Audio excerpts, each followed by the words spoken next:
আজকে চন্দননগরের বিখ্যাত জলভরা সন্দেশ নিয়ে হাজির হয়েছি। একদম দোকানের স্বাদে, কিন্তু কোনো ছাঁচ ছাড়াই এই সন্দেশ তৈরি করে দেখাবো। সাথে থাকছে এই রেসিপিটা পারফেক্ট করার জন্য বেশ কিছু টিপস। নমস্কার, আমি হৈমন্তী আর আপনারা দেখছেন হৈমন্তীর হেসেল। তো চলুন শুরু করে ফেলি আজকের রেসিপি জলভরা সন্দেশ। প্রথমেই আমি 500 ml দুধ জাল করে নেব। দুধটা যখন ফুটে উঠবে তখন গ্যাসের ফ্লেমটা বন্ধ করে দেব। এখন আমি গ্যাসের ফ্লেমটা বন্ধ করে দিচ্ছি। তারপর একটা চামচের সাহায্যে দুধটাকে একটুখানি নেড়ে নেড়ে ঠান্ডা করে নিতে হবে। এখন ছানা করার জন্য একটা মিশ্রণ করে নেব। এর জন্য 1 টেবিল চামচ ভিনিগার আর 2 টেবিল চামচ জল দিয়ে বানিয়ে নিলাম।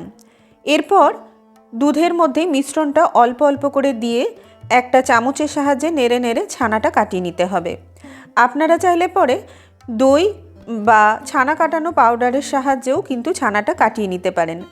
তবে কোনোভাবেই ডাইরেক্ট ভিনিগার দেবেন না, তাহলে ছানা হার্ড হয়ে যাবে। আর চেষ্টা করবেন লেবুর রস না দিতে, লেবুর গন্ধটা কিন্তু সহজে যায় না। অল্প অল্প করে ভিনিগার দিয়ে আর সমানে নাড়তে নাড়তে ছানাটা কাটা হয়ে গেল। এর থেকে বেশি আর ভিনিগার দেব না, তাহলে পরে ছানাটা হার্ড হয়ে যাবে। এই পদ্ধতিতে ছানা কাটিয়ে আপনারা যে কোনো মিষ্টি তৈরি করতে পারেন। ছানাটা ছেঁকে নেওয়ার জন্য একটা সুতির কাপড়ে ঢেলে নিলাম। ছানার যে জলটা সেটা ফেলে না দিয়ে রুটি তৈরির জন্য আটা মাখার কাজে ব্যবহার করতে পারেন। এবার ছানাতে যে ভিনিগারের গন্ধটা আছে সেটা কাটার জন্য আর ছানাটা একটু ঠান্ডা হওয়ার জন্য অল্প একটু জল দিয়ে ভালো করে ধুয়ে নিলাম। তারপরে ছানার থেকে জলটা হালকা হাতে একটু প্রেস করে বের করে নেব। যদি সময় থাকে তাহলে ছানাটাকে যদি ঘন্টাখানেকের জন্য এইভাবে ঝুলিয়ে রেখে দিতে পারেন, তাহলে খুব সহজেই জল বেরিয়ে যেতে পারে।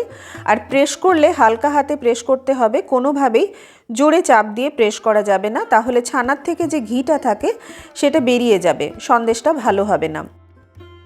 এখন গুড়টাকে রেডি করে নেব। এর জন্য কিছুটা পরিমাণ খেজুরের গুড় নিয়েছি। তারপর একটা ছুরির সাহায্যে এইভাবে টুকরো করে নিচ্ছি। আপনারা চাইলে গ্রেটারের সাহায্যে গ্রেট করেও নিতে পারেন। ছানাটা জল ঝরে গেছে, এখন ছানাটা নিয়ে নিলাম। আরও কিছুটা ছানা আমার আগের থেকে রেডি করা ছিল, সেই ছানাটাও নিয়ে নিলাম। আমি মোট 400 গ্রাম ছানা এখানে নিয়েছি। তারপর ছানাটাকে হালকা হাতে ভালো করে মিনিট খানেক মতো একটু মথে নিতে হবে। খুব বেশিক্ষণ মথার দরকার নেই, কারণ আমরা যেভাবে ছানাটা তৈরি করেছি তাতে ছানাটা এতটাই সফট হয় যে খুব বেশিক্ষণ মাখার কিন্তু প্রয়োজন পড়বে না। মিনিট খানেক মতো মেখে নিলেই হবে। এরপর ছানাটা একটা পাত্রে নিয়ে নিলাম আর নিয়ে নিচ্ছি গুড়। আমি এখানে 400 গ্রাম ছানার জন্য 200 গ্রাম মতো গুড় নিয়েছি। এই গুড়ের পরিমাণটা আপনারা আপনাদের স্বাদ অনুসারে কিছুটা কম বেশি করতে পারেন, তবে খুব কিন্তু কম বেশি করা যাবে না। গুড়ের মধ্যে যদি চিনি মেশানো থাকে সেই ক্ষেত্রে পরিমাণটা একটু কম দিতে হবে। মিশ্রণটা হয়ে যাওয়ার পর গ্যাসের মধ্যে বসিয়ে দিলাম। গ্যাসের ফ্লেমটা প্রথমে মিডিয়াম টু হাইতে রেখে ক্রমাগত নাড়তে হবে। এইভাবে নাড়তে নাড়তে মিশ্রণটা প্রথমে একটু পাতলা হয়ে যাবে।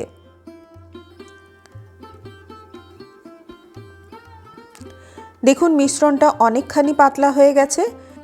এখানে একটা ছোট্ট টিপস, এই নলেন গুড়ের সন্দেশটা খেতে ভীষণই ভালো হয় যখন এটা গরুর দুধে ছানা থেকে তৈরি হয়। আর নলেন গুড়ে যদি কোনো ভেজাল না থাকে, মানে চিনি না থাকে, কোনো কেমিক্যাল না থাকে, তাহলে এর যে স্বাদ হয় সেটা মুখে বলে বোঝানো যাবে না। মিশ্রণটা ক্রমাগত নাড়তে থেকেছি। এখন গ্যাসের ফ্লেমটা মিডিয়ামে করে নিয়েছি। মিশ্রণটা যখন এরকম প্যান থেকে ছেড়ে আসবে তখন নামিয়ে নিতে হবে। ছানার এই মিশ্রণটা পাক দিতে আমার 35 মিনিট মতো সময় লেগেছে।